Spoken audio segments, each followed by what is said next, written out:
Wow, it seemed like this day would never come. Are you ready for this? Ready as I'll ever be.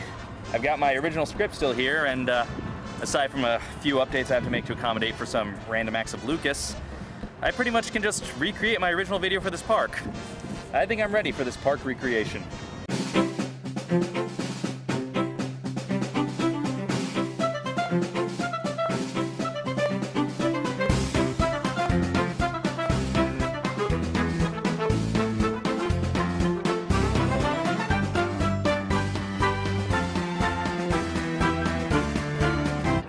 That was kind of a random reference. What, Dave made a pointless reference for reference's sake? I'm shocked! I hate you. Today, we finally look at Disney's Hollywood Studios. Much like Disney's main studio-branded theme park competitor, Universal Studios, Hollywood Studios is dedicated to the entertainment industry. Movies, television, theater, and music all get honored here, and not just from Disney-owned properties. Movies and television owned by Warner Brothers, CBS, and MGM, just to name a few, all get a little bit of love. In fact, you may remember that this park originally opened under the name Disney MGM Studios. Disney had special license from MGM to use the name for the theme park, but MGM wasn't too happy when they found out Disney was using the property as an actual studio, shooting various Disney Channel shows like that Mickey Mouse Club remake that brought these people to the world. So MGM sued Disney, but Disney sued MGM back when MGM wanted to use their name on other theme parks, and long story short, the park is now Disney Hollywood Studios. The theming of the park ranges from the image of classic Hollywood to generic movie backlots to very specific New York or San Francisco backlots. And according to Wikipedia, parts of Newsies were filmed at the stages here, so just remember when you visit the park you might not be far from the place where Christian Bale tried to sing. Where does it say you gotta live and die here?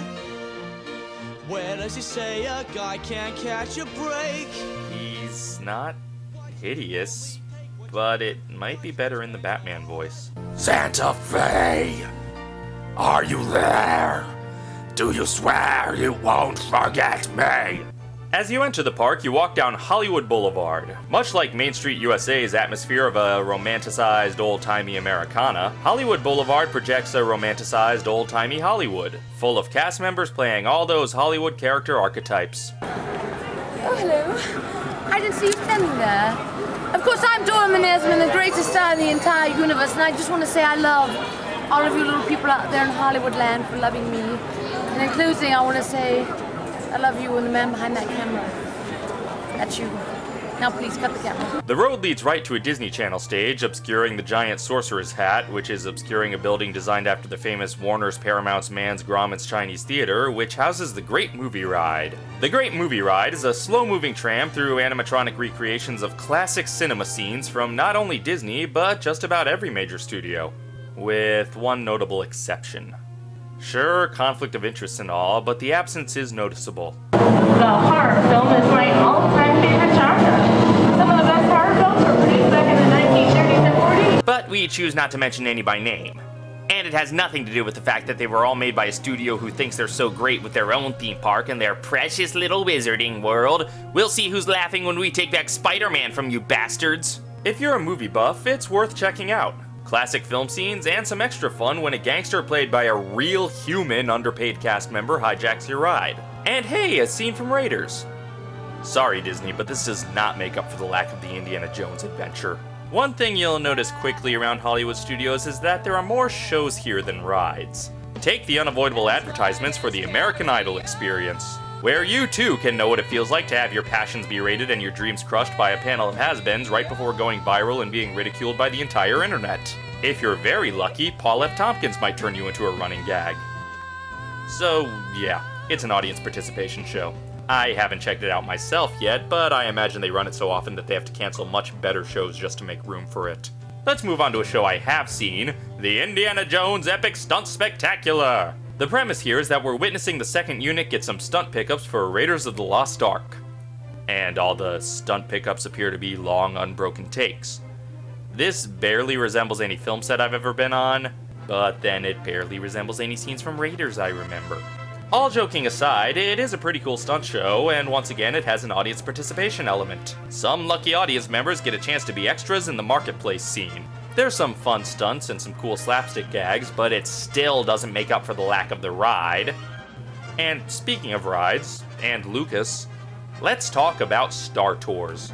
Now, I rode the original Star Tours in Disneyland long before I ever even saw a Star Wars movie, so I have just as much nostalgia for it as I do for the original trilogy. Yeah, it was kinda slapstick, but it was funnier than most recent attempts at humor in the Star Wars universe. I loved every detail, even in the queue, from the bickering of 3PO and R2 to the silhouette of 2-1B repairing Rex between the flights. Everything about the ride was so delightfully 80s, harkening back to a Star Wars before this,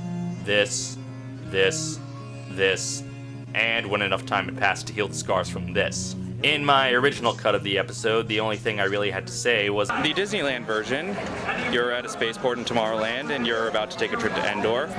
The Disney World version here, we're clearly already on Endor. But of course, in the time since I shot that, Disney and Lucas did what they do best. Change things that were already fine. Yes, folks, this is now Star Tours 2, The Adventures Continue, which of course is set long before the events of the original Star Tours because that's what the word continue means. The new version is in 3D with a randomized on-ride film that takes you to a variety of locations from the prequels as well as the original trilogy. And let me tell you, they replaced my first Star Wars film experience, the ride that went a long way into shaping me into the geek I am today, with this new ride that is actually really, really good. I'm sorry, I know you want another pirate-style rant, but the new Star Tours is excellent. In fact, I hate to say this because I prefer to be blinded by nostalgia at all costs, but this ride is not only a better Star Wars experience than the original, it's a better ride altogether. The effects are better, the motion is better, the variety of ride experiences is better. Sure, it's not flawless. It doesn't make much sense how each location features the exact technology and the exact condition we saw from that location in the movies, even though we saw them all decades apart in the movies. Unless we're traveling through time, and this ride is also trying to fill the void left by Universal closing Back to the Future. It also doesn't make much sense why Yoda is apparently out of isolation and working with the Rebel Alliance at the same time as Leia and Akbar. And this window that once contained my favorite Easter egg now just contains characters walking around aimlessly, and I'm not really sure what it's supposed to be a window to. A lobby? A lounge? An employee section? Slave quarters? I don't know. But then there was a lot in the original Star Tours that didn't make much sense, like exactly what time frame it took place in that allowed the Death Star to be there, or why 3PO and R2 were working at an airline during said time frame. This version at least justifies that by mentioning Captain Antilles lent them to Star Tours, hinting that their role is part of a spy smuggling operation. And you may be the spy. That's right, audience participation! One passenger is chosen at random to be the rebel spy. You don't actually have to do anything, they just show your picture and make you feel obligated to buy a t-shirt. But can you imagine being a kid chosen to be the spy? That's why I say this is a better Star Wars experience than the original. While the original just had you near Star Wars events as a witness like the first Pink 5 film, this puts you into the Star Wars events like the later Pink 5 films. You're no longer just innocent bystanders, you're the main characters in the story. And having 3PO as the pilot instead of some random droid kids don't even know yet makes it feel that much more Star Wars-y. And there's still plenty of references to the classic ride, including an appearance in the queue of some defective Rexes whose malfunctions cause him to spout some familiar catchphrases. This is crack. But while we don't get any new Paul Rubens dialogue, we do get Patrick Warburton and Allison Janney.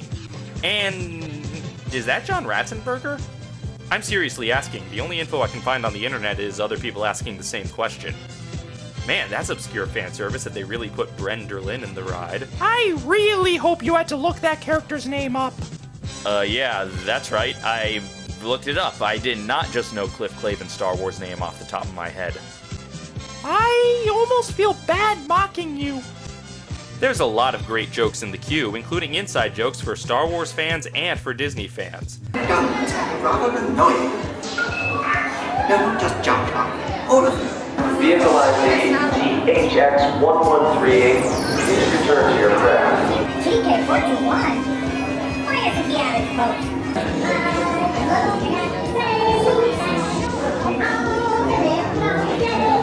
I really like this gag where the oblivious baggage check droid is supposed to stop droid smuggling and, well, doesn't. The attention to detail is spectacular, and the ride contains the very best 3D I've ever seen. Sure, the graphics look more like a video game than a movie, and it's missing the charm of the original scale models, but the depth is incredible. Now, I still miss the original Star Tours. It was a vital part of my childhood, and I kind of hope they roll it back out for a special occasion or two like they did with Captain EO.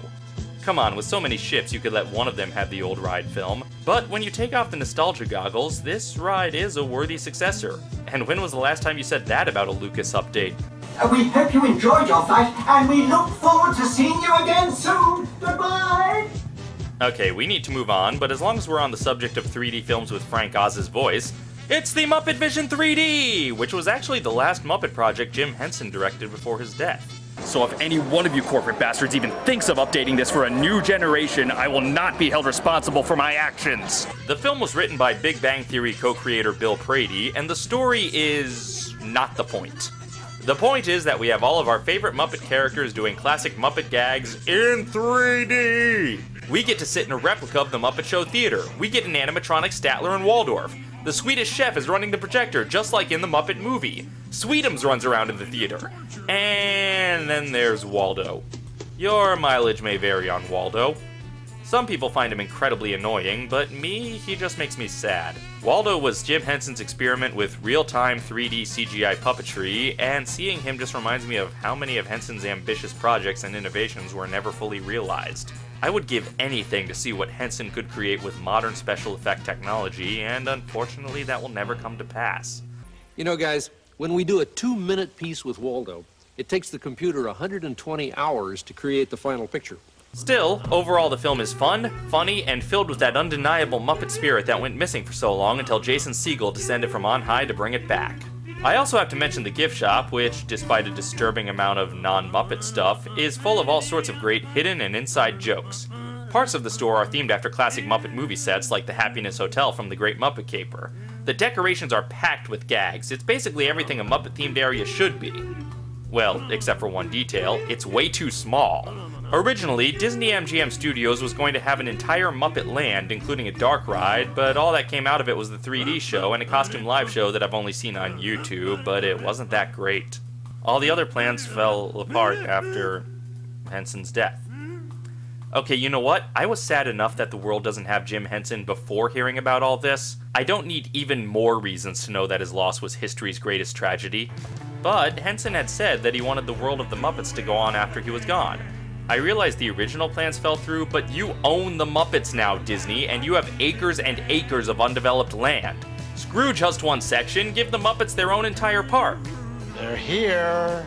Forget it, I'm just gonna cheer myself up by focusing on all the fun details again. Hey, wait, shouldn't the nursery set be for Muppets Take Manhattan? This guy's nitpicking makes us look tame. And his impressions of our voices make us sound lame. Okay, time for a lunch break. And what restaurant could possibly be more fun than Pizza Planet? What is this? This isn't Pizza Planet. This is nothing but a generic arcade and pizza place in a generic building with the Pizza Planet logo slapped on it. Didn't you even see the movie? That's where I want to go. Look at that place. Holy crap, it's awesome. And here they just pour salt on the wounds by reminding us what Pizza Planet in the movie looked like before giving us this mediocrity. Hell, look at all these crane games, and not a single one of them looks like the one from the movie. They could at least have put the ubiquitous Pizza Planet truck outside, but no. Pizza Planet, you fail. Damn it. Is there a cathartic outlet for uncontrollable rage in the house? Oh, that'll do. Lights, Motors, Action is a stunt show where we're supposedly watching a second unit team film action sequences. Anyway, tonight on It's the Mind, we examine the phenomenon of deja vu. But what sets this one apart from Indy is the extended sequence of Cars 2 cross-promotion. Because it's not a show about how awesome stunt drivers are without some cars that you pretend don't have drivers. Aside from that, most of the show is filled with the sorts of stunts you'd expect, with cars, bikes, jet skis, explosions, and all the engine noise your migraine can handle. And of course, there's an audience participation bit. Sort of. At one point, the director asks for a volunteer from the audience who's qualified to drive a very special car. Find me a kid! Yeah! And this director went to the Zordon School of Measuring Qualifications. So the kid is controlling the car via remote control. Or is he? No, it's just Chuck Testa. See the driver on the side of the car? Yeah, that's who's actually driving the car. Also, there's no Easter Bunny and your parents are only raising you so they can harvest your organs for the Cyclos. Enjoy the rest of your magical day at Hollywood Studios, kid. Oh, but they give them a special pin, so that makes it all better. Then there's the Streets of America, that famous intersection between New York and San Francisco. Hey, what did you expect? Mexico's next to Norway. No, these are actually supposed to be movie backlot recreations of famous city streets, and the only attraction in the area is the Honey I Shrunk the Kids playground, which is exactly what it says on the tin. I'm a little surprised they haven't given this a Pixar rebranding yet, since half of their movies could easily be applied and all of them are more popular right now than Honey I Shrunk the Kids. But hey, at least fans that are outraged about the 3D show's closure still have this. Really, there are a lot of stages for attractions around here that are just empty. Maybe they'll be getting something cool someday, but for now, this is a pretty dead part of the park. Which is good news for the Backlot Tour, because you walked all the way to the back of the park, you might as well ride something. The Backlot Tour has two main segments. The first is a special effects demonstration in the same vein as the park stunt shows, but instead of Indiana Jones or a generic car chase movie, both of which people might actually care about, this effects show is dedicated to Pearl Harbor. Pearl Harbor. I miss you more than Michael Bay missed the mark when he made Pearl Harbor. This whole queue is dedicated to Jerry Bruckheimer and or Michael Bay's egos. It showcases their films from the enjoyably bad to the accidentally pretty good to the dear God I hate Armageddon with every fiber of my being, no other movie has ever hurt me as much as it has, and this is coming from a guy who wrote jokes for the Batman and Robin riff tracks. Also, what's with the funky squashed aspect ratio? Doesn't anybody here know how to adjust the settings on a widescreen TV? Then they demonstrate some water effects and explosions, and ooh, audience participation, oh look, they got wet. Why is this part of the Backlot Tour? Why not just have a separate special effects show? Was this really the only way they could get people to care about Pearl Harbor? Don't get me wrong, Pearl Harbor's not the only crappy movie they pay homage to, but still, it's such a weird thing to lump in here. Anyway, after that confusion, you walk through a prop warehouse to get to the second segment, the obligatory tram ride. Now, it's impossible to go on this tram tour without thinking of the Backlot Tour in Universal Studios Hollywood. The main difference is that California's Universal Tour is of one of the most famous and important lots in the history of cinema, where countless legendary films were shot and where numerous movies and TV shows are still being shot today. And Florida's Hollywood Studios is pretty much where they shoot commercials for Disney's Hollywood Studios. We are going to do a little close-up shot, so I'm just doing a quick no Universal shirts. The only historical thing on the entire tour is the private plane used to scope out the land for Walt Disney World. The tour barely mentions any shows or movies actually being shot there. They show movie props and costumes, but not relevant ones, and when you pass the wardrobe department, they just talk about making the wardrobe for the park's characters. And while the Universal Backlot Tour has several little stops for shows and effects, Hollywood Studios has one, Catastrophe Canyon. It's not bad, but it's not worth the time the rest of the tour takes.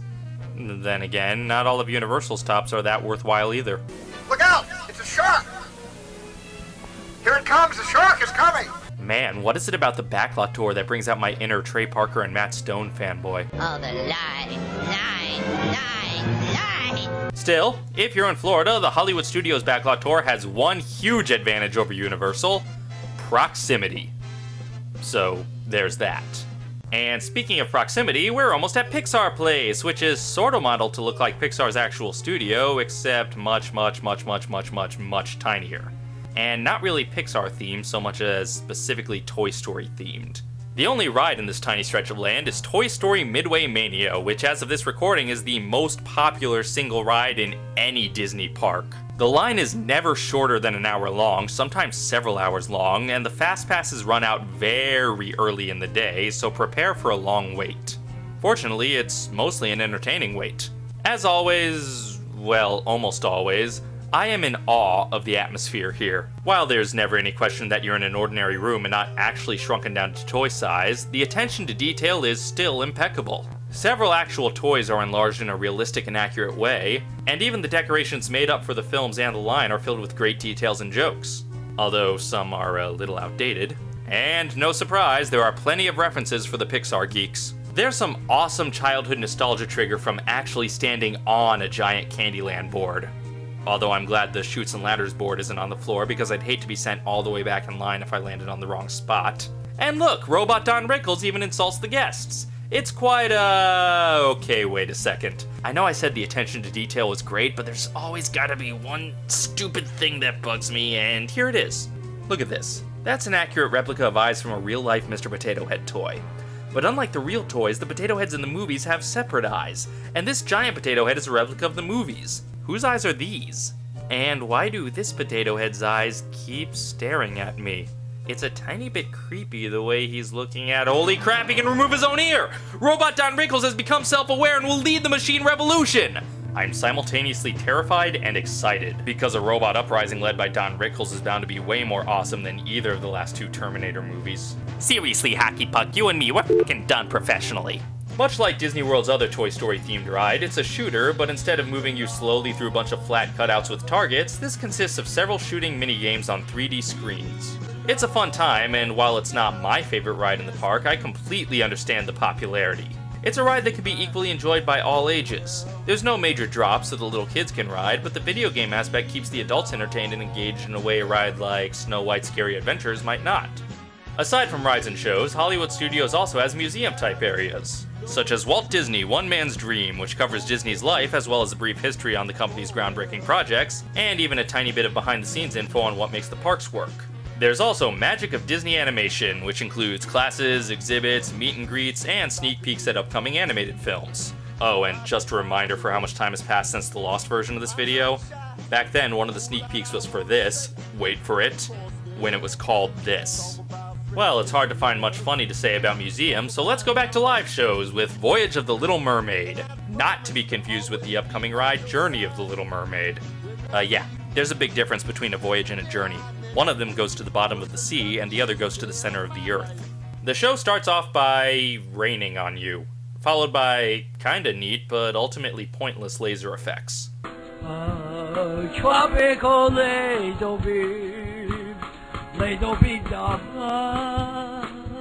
Much like the movie, the best thing about the show is Under the Sea.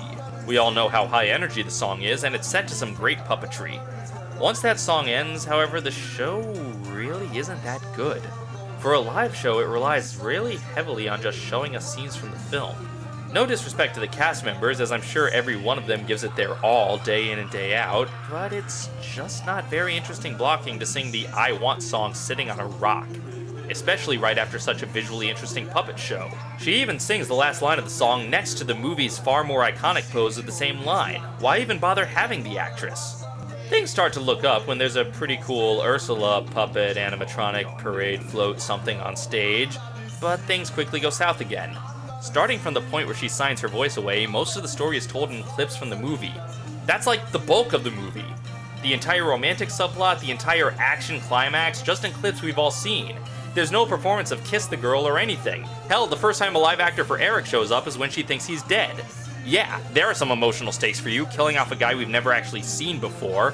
And now Puppet Sebastian is interacting with animated Triton, meaning the animated characters are supposed to really be there, so does that mean all those clips from the movie were really going on behind her? Are there two Ariels? And out of nowhere, somebody in a Max costume shows up on stage and they just sort of hug awkwardly in front of a picture of them kissing, and I don't get it. We waited in line for a long time to see a live show.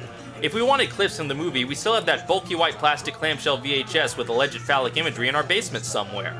I don't mind using clips to supplement the live show, but at least have the interesting stuff be live. Figure out a climax that can be acted out on stage. Don't just expect us to be excited by video. At least have the actors actually kiss, for crying out loud.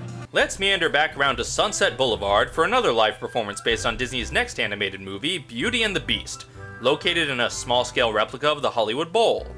Now, Beauty and the Beast is one of my all-time favorite Disney movies, so I'd be a little upset if this sucked. And fortunately, it's a lot better than the Little Mermaid show, but it's still very flawed, mostly because it's way too rushed, so they cut out important parts. And while it's mostly enjoyable, I think the flaws bug me more here because I'm so attached to the source material. You know what, I have a lot to say about this show, and I think it warrants its own bonus video, so stay tuned for that. Alright, we have two more rides to look at here. Let's start with Rock and Roller Coaster, starring... Aerosmith. The premise here is that you're taking a tour of G-Force Records, which supposedly has done albums with such rock legends as Queen, The Who, Springsteen, The Kinks, and, Anyway, you happen to be outside a recording booth, and there's Aerosmith. It's really them, standing behind a window that makes them look two-dimensional. And there's their manager, Ileana Douglas. Are you the Ileana Douglas who works at IKEA, or are you the one who plays the one who works at IKEA? I'm both! Dude, she's getting naked. That's weird. She informs them that they're late for a concert. Wow, recording and a concert? It's a busy day to be Aerosmith. Just as they're saying goodbye, Steven Tyler gets a brilliant idea. Wait a minute. I love that idea.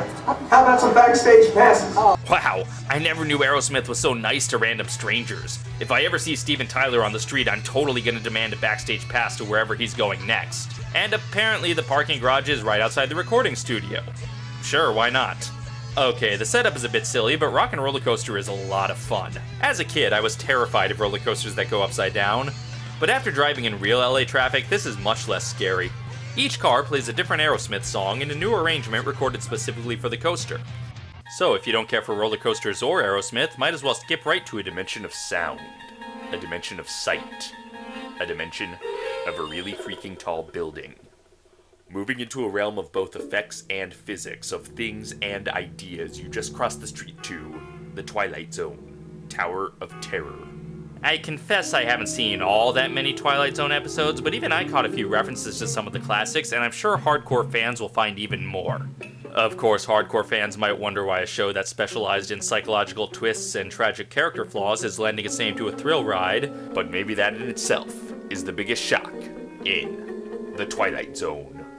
Of course, this is a freefall ride, but it's more than just that. Not only do you bounce up and down in a randomized pattern for a while, but your car is actually being pulled down, so you're falling faster than you would through gravity alone. The combination of archive footage of Rod Serling and voiceover from a far better impersonator than me really sets the mood here. And before the drop portion, there are some great visual effects, including what appears to be a live in-person recreation of the opening credits. The gift shop also contains some Twilight Zone memorabilia. It's nice to see so much attention paid to a franchise that isn't exactly cutting-edge pandering to the youth demographic. I'm looking at you, pirates! At night, there's Fantasmic, and unlike the Disneyland version, which is performed in the rivers of America around Tom Sawyer's Island, this gets its own location. The Hollywood Hills Amphitheater, with its own snack bars and gift kiosks. I admit I've never seen all of the Disneyland version, only bits of it as I was running to get to Indiana Jones while the lines were still short. But the Disney World version is a huge freaking deal, with people lining up sometimes hours in advance to get good seats. And it's understandable because the show is rather epic. But it's also rather silly. So epic and silly, in fact, that it'll take, you guessed it, a whole bonus video to talk about it. Expect that one sometime. You'll forgive me if I'm a little hesitant to commit to video release dates. So you took forever to release this video, and now you're not even going to cover the whole park? No, it's just 3 videos for the price of 1, you know? You people are so demanding. Like Epcot and Animal Kingdom, Hollywood Studios doesn't have as many rides as Magic Kingdom, but unlike those parks, almost every ride is completely awesome. Okay, I'm not exactly rewriting the Great Movie Ride 5 times a day, but it's still neat, and the other rides are even better. I consider the Backlot Tour more of a show than a ride. The shows are a bit more hit and miss, but most of them offer something entertaining. And of course, the Disney Magic atmosphere makes you feel like you're in a different world, even though that world is one as fake as Hollywood. It is a bit odd to have theme park areas pretending to be film sets that are pretending to be cities and spaceports and things like that, but it makes me really excited to visit Christopher Nolan Land someday. Yeah, you want me to compare the park to Universal Studios, but it's really hard to say which one's better than the other. Hell, it's hard enough to compare Universal Studios Orlando with Universal Hollywood. Whether you prefer Hollywood Studios or Universal Studios relies mostly on which movie licenses you prefer. I like both parks a lot, although Universal lost quite a few points for me when they closed the Back to the Future ride. Jeez, you'll find something to complain about at any theme park. Why are you still here? I'm bored. The company barely does anything with me these days. I'm basically a glorified logo. So now we've covered the 4 major parks of Walt Disney World, but that only makes up like 3% of the land Disney owns. So what's there to do with the rest of it? Well, in the next official episode, and bonus videos about specific attractions don't count as official episodes, we'll talk about some of the other stuff on the property, including transportation, resort hotels, and of course, a whole lot of shopping. Buffalo Smash makes Warner cash, means there's gonna be a sequel next year. But Paramount hurts and they're losing their shirts, means Schwarzenegger's doing King Lear. Oliver Stone does next Home Alone, means he's getting paid an arm and a leg. The budget like goes crunch. But his name packs punch. So they called up the accountants and they're gonna do lunch. While the ratings smile on the OJ trial. He's a movie of the week to premiere. Universal cuts deal with Mr. Spiel. They do 100,000 movies a year. You gotta play it smart if you wanna be part of the crowd that's hip and chic. You're gonna have to learn to talk that variety speak.